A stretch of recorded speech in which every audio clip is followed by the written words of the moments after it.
Hello welcome back to Jnanadeepa tutorials. ಇವತ್ತಿನ concept ಏನಂದ್ರೆ how to write an exam ಅಂತಂದ್ರೆ exam ಒಳಗೆ ಹೆಂಗೆ ಆನ್ಸರ್ನ ಬರಿಬೇಕು ಅನ್ನೋ ಕಾನ್ಸೆಪ್ಟ್.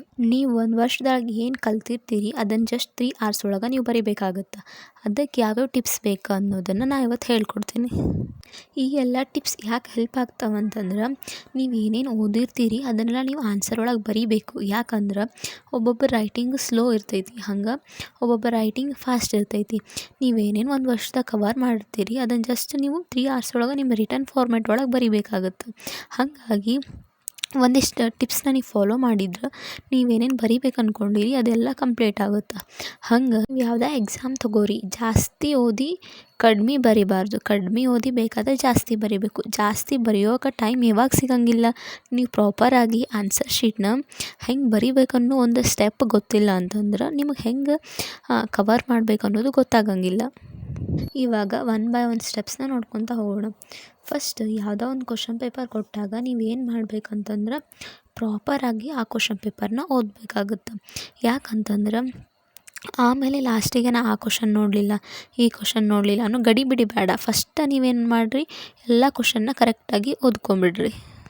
ಕ್ವಶನ್ ಪೇಪರು ಓದಾದ್ಮೇಲೆ ನಿಮಗೆ ಗೊತ್ತಾಗುತ್ತೆ ಯಾವ್ಯಾವ ಕ್ವಶನ್ಸ್ಗೆ ನೀವು ಆನ್ಸರ್ ಮಾಡ್ಬೋದು, ಯಾವ ಕ್ವಶನ್ಗೆ ನಿಮ್ಗೆ ಸ್ಪೆಸಿಫಿಕ್ಕಾಗಿ ಆನ್ಸರ್ ಬರುತ್ತೆ ಅಂತ ಏನು ಅನಿಸುತ್ತಲ್ಲ ಅಲ್ಲಿಂದ ನೀವು ಬರೆಯೋಕೆ ಸ್ಟಾರ್ಟ್ ಮಾಡಬೇಕು. ಯಾಕಂತಂದ್ರೆ ಯಾವುದೇ ವ್ಯಾಲ್ವೇಟರ್ ಆಗಿರ್ಬೋದು, ಫಸ್ಟ್ ಅವ್ರು ಏನು ನೋಡ್ತಾರೆ, ಹೆಂಗೆ ಬರ್ದಾರ ಹುಡುಗರು, ಆನ್ಸರ್ ಕರೆಕ್ಟ್ ಐತೋ ಇಲ್ಲೋ ಅನ್ನೋದು ನೋಡ್ತಾರೆ.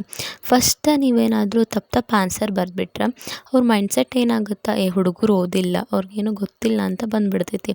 ಅದಕ್ಕೆ ನಿಮಗೆ ಯಾವ್ದು ಫಸ್ಟ್ ಸ್ಪೆಸಿಫಿಕ್ ಗೊತ್ತೈತಿ ಅದನ್ನು ಬರಿಬೇಕು. ನೆಕ್ಸ್ಟ್ ಏನಪ್ಪ ಅಂತಂದ್ರೆ ನೀವು ಎಲ್ಲ ಸೆಕ್ಷನ್ನ ನೀಟಾಗಿ ಬರಿಬೇಕು. ಯಾಕಂದ್ರೆ ಸೆಕ್ಷನ್ ಎ ಒಳಗೆ ಒಂದೆರಡು ಕ್ವಶನ್ ಫಸ್ಟ್ ಪೇಜ್ ಒಳಗೆ ಬರೋದು, ನೆಕ್ಸ್ಟ್ ಸೆಕ್ಷನ್ ಬಿ ಸ್ಟಾರ್ಟ್ ಮಾಡೋ ಬದಲಿ ಸೆಕ್ಷನ್ ಎಗೆ ಎಷ್ಟು ಜಾಗ ಬೇಕು ಅದನ್ನು ನೀವು ಕರೆಕ್ಟಾಗಿ ಅನಾಲಿಸಿಸ್ ಮಾಡಿ ಅಷ್ಟು ಜಾಗ ಬಿಟ್ಟು ನೆಕ್ಸ್ಟ್ ಪೇಜಿಂದ ಸೆಕ್ಷನ್ ಬಿನ ನೀವು ಸ್ಟಾರ್ಟ್ ಮಾಡಬೇಕು. ಅವಾಗ ಏನು ಅನಿಸುತ್ತೆ, ಎಲ್ಲ ಆನ್ಸರ್ ಒಂದೇ ಕಡೆ ಸಿಗ್ತಾವಲ್ಲ, ಅವ್ರು ವ್ಯಾಲ್ಯೂಯೇಷನ್ ಮಾಡೋಕೆ ಈಸಿ ಆಗುತ್ತೆ, ನಿಮ್ಗೆ ಈಸಿಯಾಗಿ ಮಾರ್ಕ್ಸ್ ಕೂಡ ಸಿಗುತ್ತೆ. ಅದನ್ನು ಬಿಟ್ಟು ನೀವು ಸೆಕ್ಷನ್ ಎ ಒಂದನೇ ಪೇಜ್ ಒಳಗೆ 2 ಕ್ವಶನ್ ಬರೆದು ಲಾಸ್ಟ್ ಒಳಗೆ 2 ಕ್ವಶನ್ ಬರೆದು ಅದು ನೀಟ್ ಅನ್ಸಂಗಿಲ್ಲ. ಆಮೇಲೆ ಅವರು ವ್ಯಾಲ್ಯೂಯೇಟರು ಈ ಹುಡುಗರಿಗೆ ಕರೆಕ್ಟಾಗಿ ಏನೂ ಗೊತ್ತಿಲ್ಲ, ಇಲ್ಲಿ ಹಿಂಗೆ ಬರ್ದಾರ ಅಲ್ಲಿ ಹಂಗೆ ಬರ್ದಾರ ನೀಟೂ ಅನ್ಸಂಗಿಲ್ಲ ಅದು. ಇವು ಎಲ್ಲದ್ರ ಜೊತೆಗೂ ನೀವು ಟೈಮ್ ಕೂಡ ಮ್ಯಾನೇಜ್ ಮಾಡಬೇಕು. ಯಾಕಂದ್ರೆ ನಿಮಗೆ ಟೈಮ್ ಇರೋದು ಜಸ್ಟ್ 3 hours ಅಷ್ಟೇ ಇರುತ್ತೆ. ಅದರೊಳಗೆ ನೀವು ಎಲ್ಲ ಆನ್ಸರ್ನೂ ಬರೆಯೋಕೆ ಟ್ರೈ ಮಾಡಬೇಕು. ಅಂದ್ರೆ ಯಾವುದನ್ನು ಬಿಡಬಾರ್ದು, ಲಾಸ್ಟಿಗೆ ನಂಗೆ ಟೈಮ್ ಸಿಕ್ಕಿಲ್ಲ ಅನ್ನೋ ರೀಸನ್ ಹೇಳಬಾರ್ದು. ಅದಕ್ಕೆ ನೀವೇನು ಮಾಡಬೇಕಂದ್ರೆ ನಿಮ್ಮ ರೈಟಿಂಗ್ ಸ್ಪೀಡ್ ಮಾಡ್ಕೋಬೇಕು. ಯಾಕಂದರೆ ಎಕ್ಸಾಮ್ ಟೈಮ್ ಒಳಗೆ ಓದ್ಲಿಕ್ಕಂತ ಬಿಟ್ಟಿರ್ತಾರಲ್ಲ ಅವಾಗ ನೀವು ಜಾಸ್ತಿ ಬರ್ದಿರಂಗಿಲ್ಲ, ಹಾಗಾಗಿ ನಿಮ್ಮ ರೈಟಿಂಗ್ ಸ್ವಲ್ಪ ಸ್ಲೋ ಆಗಿರ್ತೈತಿ. ಸ್ವಲ್ಪ ನೀವು ಪ್ರಾಕ್ಟೀಸ್ ಮಾಡಿಕೊಂಡು ರೈಟಿಂಗ್ನ ಸ್ಪೀಡ್ ಮಾಡ್ಕೋಬೇಕು. ನೆಕ್ಸ್ಟು ನೀವು ಏನು ಬುಲೆಟ್ ಪಾಯಿಂಟ್ಸ್ ಬರಿಬೇಕು. ಯಾವಂತಂದ್ರೆ ಏನೇನು ಪಾಯಿಂಟ್ಸ್, ಒಂದು 10 ಮಾರ್ಕ್ಸಿಗೆ 10 ಪಾಯಿಂಟ್, 5 ಮಾರ್ಕ್ಸಿಗೆ 7 ಪಾಯಿಂಟ್ಸ್ ಇವನ್ನೆಲ್ಲ ಬರ್ದಿರ್ತಿಲ್ಲ ಕೆಳಗೆ ಅಂಡರ್ಲೈನ್ ಮಾಡಬೇಕು. ಯಾಕಂದ್ರೆ ಪಾಯಿಂಟ್ಸ್ ಎಲ್ಲ ನೀಟಾಗಿ ಕಾಣಿಸ್ಬೇಕಲ್ಲ ವ್ಯಾಲ್ಯೂಯೇಟರ್ಗೆ, ಇಷ್ಟು ಪಾಯಿಂಟ್ ಕರೆಕ್ಟಾಗಿ ಬರ್ದಾರ ಅಂಥೇಳಿ. ಹಾಗಾಗಿ ನೀವು ಅವಕ್ಕೆಲ್ಲ ಅಂಡರ್ಲೈನ್ ಮಾಡಬೇಕು.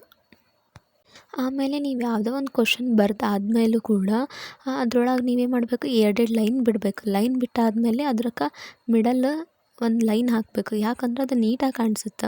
ಯಾವುದೋ ವ್ಯಾಲ್ಯೂಯೇಟರ್ಗೂ ಅದು ಪೇಪರ್ ನೀಟಾಗಿ ಅನ್ನಿಸ್ತಂದ್ರೆ ಅವ್ರು ಚೆಕ್ ಮಾಡೋಕೆ ಕೂಡ ಮನಸ್ಸು ಬರ್ತೈತಿ. ಹಾಗಾಗಿ ನೀವು ನೀಟಾಗಿ ಬರಿಬೇಕು ಎಲ್ಲ ಆನ್ಸರ್ಸ್ನು.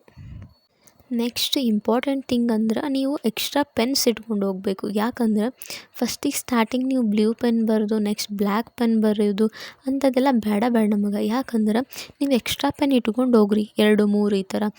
ಯಾವಾರ ಸಬ್ಜೆಕ್ಟಿಗೆ ಲೈಕ್ ಎಕನಾಮಿಕ್ಸ್ ಈ ಥರ ಸಬ್ಜೆಕ್ಟಿಗೆ ಏನಾದರೂ ಡೈಗ್ರಾಮ್ ಇರ್ತಾವಲ್ಲ ಅವನ್ನೆಲ್ಲ ನೀಟಾಗಿ ಹಾಕಿ ಕೆಳಗೆ ಎಕ್ಸ್ಪ್ಲನೇಷನ್ ಬರೀ, ಡೈಗ್ರಾಮ್ ಎಲ್ಲ ಪೆನ್ಸಿಲ್ಲೇ ಹಾಕಿ ನೀಟಾಗಿ ಎಕ್ಸ್ಪ್ಲನೇಷನ್ ಬರ್ಕೊತ ಹೋಗ್ರಿ.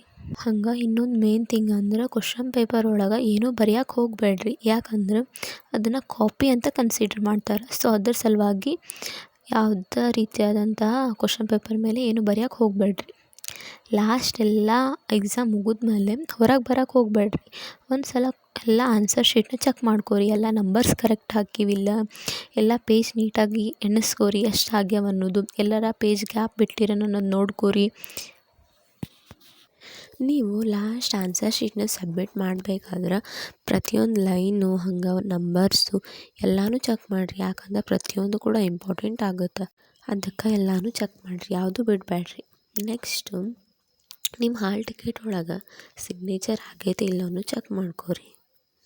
ಯಾಕಂದ್ರೆ ಅದು ಒಂದು ಪ್ರೂಫ್ ಇರ್ತೈತಿ ನಮ್ಮ ಕಡೆ ನಾವು ಎಕ್ಸಾಮ್ ಅಟೆಂಡ್ ಆಗೀವಿ ನಾವು ಎಕ್ಸಾಮ್ ಬರ್ತೀವಿ ಅನ್ನೋಕೆ. ಸೊ ಎಲ್ಲರೂ ನೆನಪು ಮಾಡಿ ಸಿಗ್ನೇಚರ್ ಮಾಡಿಸ್ಕೋರಿ. ಇವೆಲ್ಲ ಟಿಪ್ಸ್ನ ಫಾಲೋ ಮಾಡಿರಿ, ಚೆಂದಾಗಿ ಎಕ್ಸಾಮ್ ಬರೀರಿ, ಓದಿದ್ದೆಲ್ಲ ನೆನಪಿಟ್ಕೋರಿ, ಯಾವುದೇ ಸ್ಟ್ರೆಸ್ ತೊಗೋಬೇಡ್ರಿ, ಟೆನ್ಷನ್ ತೊಗೋಬೇಡ್ರಿ. All the best.